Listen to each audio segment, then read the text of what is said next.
सभी को सलाम, जय मसीह की। आज हम करेंगे, जब आपके ऊपर संकट आता है तो संकट के समय दया की प्रार्थना। संकट के समय हम प्रार्थना कैसे करें, ये आपको पेज नंबर 656 पे मिल जाएगा। भजन संहिता जबूर 656, पेज नंबर 656, बाइबल का पुराना करार, भजन संहिता उसका 6 अध्याय। हे यहोवा, तू मुझे अपने क्रोध में न डांट और न झुंझलाहट में मुझे ताड़ना दे। हे यहोवा, तू मुझे अपने क्रोध में न डांट और न झुंझलाहट में मुझे ताड़ना दे। मुझे मतलब मत झिड़क मुझे। जब आपके ऊपर संकट आता है तो ऐसी प्रार्थना आप निकालिए, भजन संहिता और उसका 6 अध्याय। और जब आपके ऊपर संकट आता है तब आप खुदावंद से ये पवित्र बाइबल लेके आप प्रार्थना कीजिए, आपकी प्रार्थना सुनी जाएगी। परमपिता आपकी प्रार्थना अवश्य सुनेगा, क्योंकि वो अपने बच्चों से बहुत प्यार करता है। जब हमारे संसार में कोई बच्चा रोता हुआ होता है तो हम उसे फट करके गोद में उठा लेते हैं। वैसे ही हमारा परमेश्वर भी हमसे प्रेम करता है, प्यार करता है। चाहे आप 60 साल के, चाहे आप 70 साल के, चाहे 80 साल के, परमेश्वर की नज़र में आप 2 साल के बेबी। तो बेबी से हम संसारिक माताएं बहुत प्यार करती हैं, वैसे ही हमारा आत्मिक पिता भी हमसे बहुत प्यार करता है। आप कभी ऐसा नहीं सोचना कि मैं बूढ़ा हूँ या अभी मुझे क्या फ़ायदा होगा, जब मैं तो जवानी में इतने काम, बुरे काम किए। लेकिन वो हमारा खुदावंद पिता परमेश्वर सब कामों पे पर्दा डाल देता है जो हम बुरे काम किए अपनी ज़िंदगी के अंदर। तो यहाँ पर जब भी आप पर कोई विपत्ति आए, कोई संकट आए, तब ये प्रार्थना आप जरूर करें। आप निकालिए भजन संहिता उसका 6 अध्याय, भजन संहिता उसका 6 अध्याय, और आप ये दाव पे रखिए वचनों को, क्योंकि जब हम वचन बोलेंगे तो शैतान का सीना जो है वो हम छलनी कर देंगे। और संकट कौन लेके आता है? शैतान लेके आता है। तो वहाँ पर शैतान को परमेश्वर के वचन के द्वारा हम उसको हरा देते हैं। परमेश्वर के वचनों के द्वारा शैतान वहाँ से दूर हो जाता है, क्योंकि उसको पता चल जाता है कि इन तिलों में तेल नहीं है, क्योंकि इनसे तेल निकलने वाला नहीं है। अगर हम परीक्षा में पढ़ते हैं, अगर उसी में हम डूब जाते हैं और परमेश्वर से अपना रिश्ता तोड़ देते हैं, तो हमें फिर शैतान उस तिलों में से तेल निकाल ही लेता है। तो हमें कभी भी शैतान को मौका देना नहीं है, हमें देना है मौका सिर्फ वचनों को। तो आप निकाल लीजिएगा जब भी आपके ऊपर कभी भी संकट आए। मैं दुआ करता हूं कि कभी भी आपके ऊपर संकट ना आए, परंतु कभी आ भी जाए तो क्या करना है आपको? भजन संहिता उसका 6 अध्याय, संकट के समय दया की प्रार्थना, संकट के समय दया की प्रार्थना करनी है हमें। तो खुदावंद कहता है, हे यहोवा, तू मुझे अपने क्रोध में न डांट। हे परमेश्वर, तुझे जो गुस्सा आया उसमें मुझे ना डांट। परमेश्वर से कहिए, परमेश्वर इतना वो क्या कहते हैं, दयावान खुदा है, इतना नर्म है, जो एकदम से अपने बच्चों के प्रति, जैसे हम बच्चा जो भी गलती करता है उसको माफ़ करते हैं ना हम संसार के पिता, उसको ऐसा तो नहीं है ना कि उसको एकदम कड़ी से कड़ी सज़ा दे देते, नहीं देते। वैसे ही हम 2 साल के बेबी को जितना प्यार करते हैं, और जितना भी हमारा जो भी नुकसान कर दिया, लेकिन फिर भी हम उसे माफ़ कर देते हैं। तो ये है, हम संसार के पिता लोग माफ़ कर देते हैं, तो वो हमारा आत्मिक पिता भी हमें फट करके माफ़ कर देगा। तो यहाँ पर ये कहना है आपको, हे यहोवा, हे परमेश्वर, तू मुझे अपने क्रोध में न डांट और न झुंझलाहट में मुझे ताड़ना दे। मुझे झाड़ मत, तू झिड़क मत। हाँ, हे यहोवा, हे परमेश्वर, मुझ पर अनुग्रह कर, क्योंकि मैं कुम्हला गया हूँ। मुझ पर अनुग्रह कर, मैं कुम्हला गया हूँ। कुम्हला गया हूँ क्या? जैसे राजस्थानी में कहते हैं कि अलसा गया। जैसे हरी पत्तियां होती है, धूप लगती है, होती तो हरी है, लेकिन कहीं ना कहीं उनको धूप ज़्यादा ज़ोर से लगी, जिसकी वजह से वो नाजुक हो गई, मतलब कुम्हला गई। तो यहाँ पर कहा है कि मैं कुम्हला गया हूँ। मैं कुम्हला गया हूँ, अलसा गया हूँ, कुम्हला गया हूँ, मैं हरा भरा नहीं हूँ अभी मुझे मत डांट। हे परमेश्वर, मुझ पर अनुग्रह कर। मतलब अपना सिफा भरा हाथ मेरी तरफ बढ़ा, परमेश्वर से कहना है। परमेश्वर बहुत प्यार करता है हमसे, चाहे हमारी उससे जितनी बड़ी गलतियां होगी परमेश्वर से कह दो, तो परमेश्वर हमसे बहुत प्यार करता है। वह हमारी बातों को सुनता है, हमारे को सुनता है कि मेरा बेटा मेरी बेटी क्या कह रही। हे परमेश्वर, मुझ पर अनुग्रह कर क्योंकि मैं कुम्हला गया हूँ। हे यहोवा, हे परमेश्वर, मुझे चंगा कर क्योंकि मेरी हड्डियाँ में बेचैनी है, मेरी हड्डियों में बेचैनी है। हे परमेश्वर, मुझे चंगा कर क्योंकि मेरी हड्डियाँ में बेचैनी। अगर आपको कोई दुख दर्द तकलीफ जो भी है उस टाइम में आप ये भजन संहिता 6 अध्याय को आप पढ़िए, परमेश्वर के सामने आप गिड़गिड़ाइए, परमेश्वर से बातें कीजिए, परमेश्वर आपकी बातों का जवाब अवश्य देगा। वो खुदावंद पिता परमेश्वर हमसे बहुत प्यार करता है, अटूट प्यार करता है हमसे पिता परमेश्वर। मेरे प्राण भी बहुत खेदित है, पर तू हे परमेश्वर कब तक मेरा प्राण भी बहुत खेदित है, पर तू हे यहोवा कब तक लौट आ। हे यहोवा, और मेरी प्राण बचा, मेरे प्राण बचा। अपनी करुणा के निमित्त मेरा उद्धार कर, अपनी करुणा के निमित्त मेरा उद्धार कर, मेरा उद्धार कर, मतलब मुझे संभाल। क्योंकि मृत्यु के बाद तेरा स्मरण नहीं होता, अंधलोक में कौन तेरा धन्यवाद करेगा। क्योंकि मृत्यु के बाद तेरा स्मरण नहीं होता, अंधलोक में कौन तेरा धन्यवाद करेगा। अंधलोक में कौन तेरा धन्यवाद करेगा, क्योंकि अंधलोक में हम जब चले जाएंगे तो ऐसा ना हो कि हम अंधलोक में जाए, क्योंकि हम परमेश्वर के हैं। परमेश्वर से हम प्रेम करें, परमेश्वर से हम प्रेम करें। परमेश्वर कहता है कि अपने सारे तन से, अपनी सारी शक्ति से, अपने सारे धन से, अपने सारे मन से, तो एक परमेश्वर से प्रेम कर, फिर देख तो परख कर तो देखो योहा कैसा भला है, क्या ही धन्य वह पुरुष जो उसकी शरण लेता है। तो परमेश्वर की शरण जो धन्य पुरुष होता है वही लेता है। तो परमेश्वर हमसे बहुत प्यार करता है। अंधलोक में ऐसा ना हो कि हम अंधलोक में जाएं। हमें तो परमेश्वर के अगर वचन याद होंगे तो हम अंधलोक में नहीं जाएंगे, क्योंकि परमेश्वर का वचन कहता है कि तेरा वचन मेरे पाँव के लिए दीपक, मेरे मार्ग के लिए उजियाला है। तो उजियाले में जब हम परमेश्वर के वचनों को ले लेंगे तो हम उजियाले में चलेंगे। अंधलोक में कौन तेरा धन्यवाद करेगा, क्योंकि अंधलोक में जब गिर जाएगा बंदा, फिर कौन तेरा धन्यवाद करेगा। तो यहाँ रहते हुए हमें परमेश्वर का धन्यवाद करना। और परमेश्वर क्या चाहता है हमसे, परमेश्वर चाहता है कि तुम मुझे मेरा धन्यवाद करो, क्योंकि परमेश्वर कहता है कि हे मनुष्य जाति, तुम मुझे क्या दे सकते हो। जो कुछ तुम देते हो सब कुछ मेरा दिया हो और मेरे दिए में से देते हो। तो कभी भी ये घमंड नहीं करना कि हमने प्रभु को कुछ दिया है, हमने प्रभु को कुछ दिया है। कुछ नहीं दिया, जो कुछ दिया वो परमेश्वर का ही था। तुम्हें देना है तो धन्यवाद दो, क्योंकि परमेश्वर धन्यवाद का प्यासा है। परमेश्वर केवल हमसे धन्यवाद चाहता है। जो कुछ हम देते हैं सब कुछ उसी का दिया हुआ है और उसी के दिए में से देते हैं। तो कभी भी हमारे मन में ऐसा विचार, ऐसी लालसा ऐसा नहीं आना चाहिए कि हमने खुदा के घर में कुछ दिया या खुदा को कुछ दिया है। तो हम कुछ नहीं दे सकते खुदा को। खुदा ने हमें बनाया, खुदा ने सब कुछ दिया, खुदा ने हमें यहाँ पर जीवित रखा। तो खुदा का हर टाइम, सुबह उठते हुए, शाम को सोते हुए, रात को जागते हुए खुदा को धन्यवाद देते रहो, धन्यवाद देते रहो। देखो आपकी ज़िंदगी कैसे बदल जाएगी। तो यहाँ लौटा 6 में कहा है, मैं कराते कराते थक गया, मैं अपनी खाट आंसुओं से भिगोता हूँ, प्रति रात मेरा बिछौना भीगता है।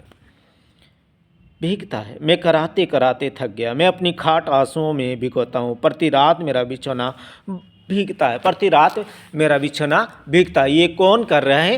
ये अपील हो रही है एक मनुष्य के द्वारा परमेश्वर के सामने, दया के लिए, संकट के लिए प्रार्थना हो रही है।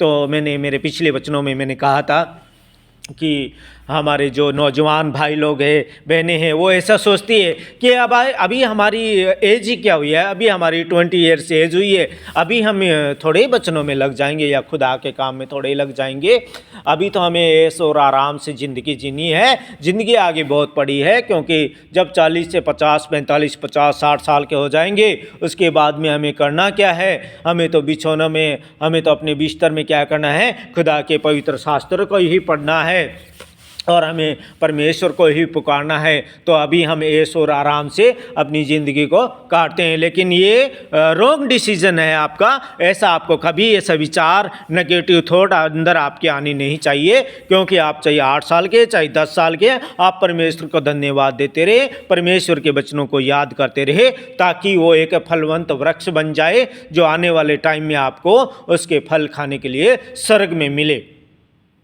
तो हमें ऐसा कभी नहीं सोचना है कि बाद में करेंगे, बाद में नहीं। एक कहावत कही गई है कि आज कल करे सो आज कर, और आज करे सो अभी कर। आज करे सो अभी करना है, कल करे सो आज कर। जो अगर कल करना है उसको आज करो,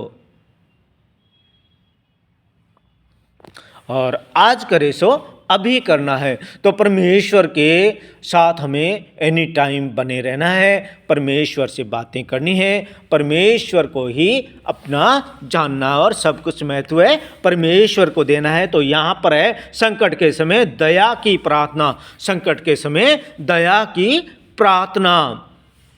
तो आगे साथ में लिखा, मेरी आंखें शोक से बैठी जाती है और मेरे सब सताने वाले के कारण मैं धुंधला गई है। मेरी आंखें शोक में बैठी जाती है और मेरे सब सताने वालों के कारण वे धुंधला गई है, वे धुंधला गई है। क्योंकि उसके बाद में ना हमारे को बहुएं सुनेगी, ना हमारी कोई बातें पोते सुनेंगे, और उसके बाद में ना ही हमारी आंखें भी क्या करेगी, धुंधली हो जाएगी। तो आंखें धुंधली हो जाएगी तो हमें दिखाई देना बंद हो जाएगा। तो हम परमेश्वर की स्तुति आराधना करेंगे कैसे? इसलिए जो टाइम प्रेजेंट टाइम है, उसी में आप परमेश्वर का धन्यवाद करते रहे, और परमेश्वर की बातों पे, परमेश्वर के वचन के ऊपर आप ध्यान लगाते रहिए, तो ही आपका आगे कल्याण हो सकता है। परमेश्वर के साथ आप बातें हमेशा करते रहे, क्योंकि आपकी बातों को परमेश्वर सुनता है। कभी भी ऐसा अपने अंदर विचार नहीं लाना कि बाद में कर लेंगे, जब एज हो जाएगी, बुढ़ापा आ जाएगा तब कर लेंगे। तब यहाँ पर परमेश्वर का कलाम 7 आयत कह रही है कि मेरे सताने वालों के कारण मेरी आंखें धुंधला गई है, वो कुछ देखती नहीं है साफ सुथरा। तो हम बाइबल पढ़ेंगे कैसे? लेकिन अभी जो प्रेजेंट टाइम मिला है हमें बाइबल पढ़ने के लिए, बाइबल देखने के लिए, तो इसी टाइम में हमें परमेश्वर का धन्यवाद करना है, परमेश्वर के साथ बने रहना है। मेरी आंखें शोक से बैठी जाती है और मेरे सब सताने वाले के कारण वे धुंधला गई है। हे सब अनर्थकारियों, मेरे पास से दूर हो, क्योंकि यहोवा ने मेरे रोने का शब्द सुन लिया। यहोवा ने मेरा रोने का शब्द सुन लिया है। यहोवा, जब मैंने अभी अभी कहा था कि जब संसार का 2 साल का बेबी कोई रो रहा होता है तो उसका पिता फटाफट उसे उठा लेता है, वैसे ही यहाँ पर 8 आयत में यहोवा ने, हे सब अनर्थकारियों मेरे पास से दूर हो, क्योंकि यहोवा ने मेरे रोने का शब्द सुन लिया है। परमेश्वर ने उसका गिड़गिड़ाने का शब्द सुन लिया है। 9 आयत कहती है, यहोवा ने मेरा गिड़गिड़ाना सुना है, यहोवा मेरी प्रार्थना को ग्रहण भी करेगा, यहोवा मेरी प्रार्थना को ग्रहण भी करेगा। मेरे सब शत्रु लज्जित होंगे और बहुत ही घबराएंगे, वे लौट जाएंगे और एक लज्जित होंगे, एक लज्जित होंगे, लौट जाएंगे, चले जाएंगे, जो उसके पास नहीं टिकेंगे, जो यहोवा के साथ संकट के समय प्रार्थना करेगा।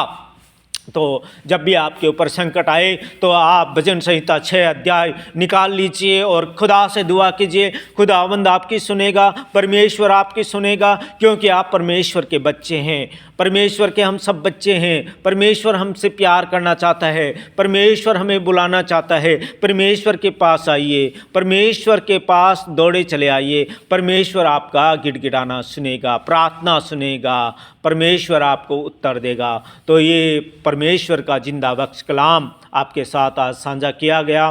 तो परमेश्वर आपको सबको, सुनने वालों के कान खुल जाए, उनका मन जो है वो बदल जाए, पिघल जाए, परमेश्वर के प्रति गिड़गिड़ाना सुने, क्योंकि परमेश्वर हम लोगों से बहुत प्यार करता है। एक ही ने सबको बनाया। मैं बार बार मेरे वचनों में, परमेश्वर के वचनों में ये जिक्र करता हूँ कि एक परमेश्वर ने हमें बनाया, एक परमेश्वर ने इस आकाश को ताना है, इस पृथ्वी को एक परमेश्वर ने बनाया है, इस इंसान को एक परमेश्वर ने बनाया है। तो हम एक परमेश्वर को अगर जानेंगे, उसके आगे अगर हम दुआ करेंगे, तो परमेश्वर हमारी बहुत जल्दी सुनता है। तो परमेश्वर के साथ हमेशा बने रहिए, परमेश्वर के साथ बातें कीजिए, परमेश्वर हमारी बातों को सुनता है। तो आप सबके ऊपर परमेश्वर का अनुग्रह हो। इस भजन संहिता 6 अध्याय के द्वारा आपको पवित्र आत्मा आपके ऊपर उड़ेली जाए, क्योंकि जब पतरस वचन सुना रहा था और अन्य अन्य जाति के लोग वहाँ पर बैठे थे, आज मैं इसी वचन का जिक्र कर रहा था अपने बच्चों के साथ, क्योंकि गौरव राजपुरोहित जो मेरा छोटा बेटा है, उसका बर्थडे 25 तारीख को है। तो उसने कहा कि पापा मेरा बर्थडे आ रहा है। तो मैंने कहा कि आपको एक गीत गाना है। तो वो पिछले संडे क्या हुआ कि उसको इमोशनली हो गया और रोने लग गया था गीत गाने के टाइम में। तो मैंने कहा कि अब तुझे रोना नहीं है, बल्कि सभी को ये संदेश देना है कि हमें घबराना नहीं है, क्योंकि परमेश्वर हमसे बहुत प्यार करता है। तो सभी को मैंने कहा कि सब तेरे जैसे नहीं है, सबको संदेश तेरी तरफ से जाएगा, तो सबका हृदय पिघलेगा और एक अच्छा संदेश सबको तेरे द्वारा देना है तेरे बर्थडे के ऊपर। तो उसने कहा ठीक है पापा, मैं अब नहीं रहूँगा। तो अगर हम अपने बच्चों को परमेश्वर की तरफ में लेके आएंगे, तो परमेश्वर हम सब से बहुत प्रेम करता है और वह कहता है कि तेरे बच्चों के साथ मेरा जिक्र किया करना। परमेश्वर का जिक्र अपने बच्चों के साथ हमेशा करना चाहिए। बच्चों के साथ जब आप शुरू से ही परमेश्वर का जिक्र करेंगे, तो वो परमेश्वर की बातों पे ध्यान देंगे और परमेश्वर के कामों पे ध्यान देंगे, और जो हमारे फेथ के जो स्तंभ है उनको वो बरकरार रखेंगे। तो अपने बच्चों को परमेश्वर की बातें ज़रूर सिखाएं, परमेश्वर के बातों का, परमेश्वर के वचनों का जिक्र उनके साथ कीजिए। तो आज ये जिक्र हो रहा था कि परमेश्वर का कलाम पतरस सुना रहा था पतरस, और सुनने वाले थे अन्य अन्य जाति के लोग, जो कोई राजस्थान से आया था, कोई पंजाब से आया था, कोई हरियाणा से आया था, कोई कहाँ से आया था, कोई असम से आया था, और वो अपनी अपनी भाषा में बोल रहे थे। लेकिन उनको कैसा लग रहा था, जब पतरस ने जो कलाम सुनाया था, उससे क्या हुआ था कि आकाश से सामर्थ्य उमड़ी थी और सामर्थ्य उनके ऊपर आ पहुंची थी। पवित्र आत्मा से वो सब परिपूर्ण हो गए थे। ऐसा पवित्र आत्मा अन्य जातियों के ऊपर भी उड़ेली गई थी।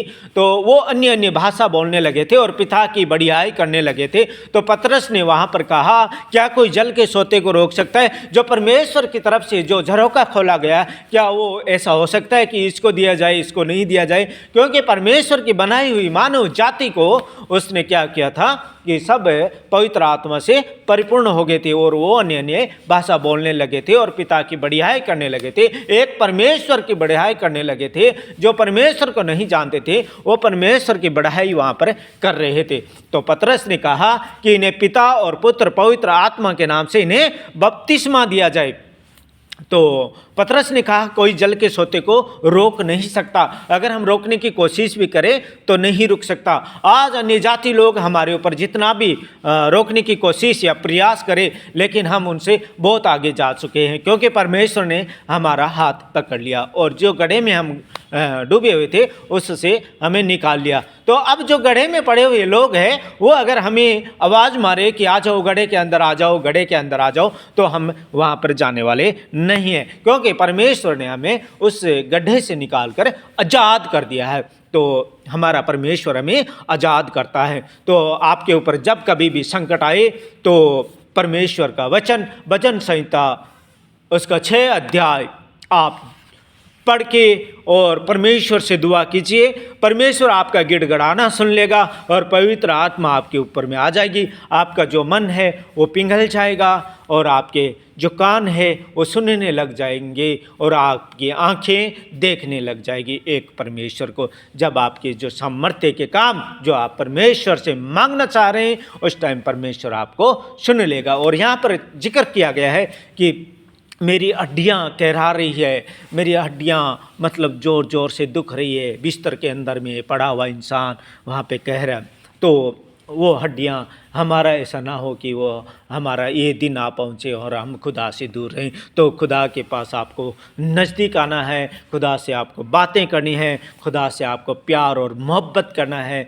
खुदा आपसे कुछ नहीं चाहता, ना आपके पैसे चाहता, ना आपके धन चाहता, ना आपकी दौलत चाहता। खुदा केवल आपका प्यार चाहता है। तो आपको ये 20 मिनट का ये जिंदा बख्श कलाम कैसा लगा, आप कमेंट और शेयर ज़रूर कीजिए। आमीन, ताकि दूसरे लोगों को तक पहुंच सके। आमीन। खुदा का शुक्र हो।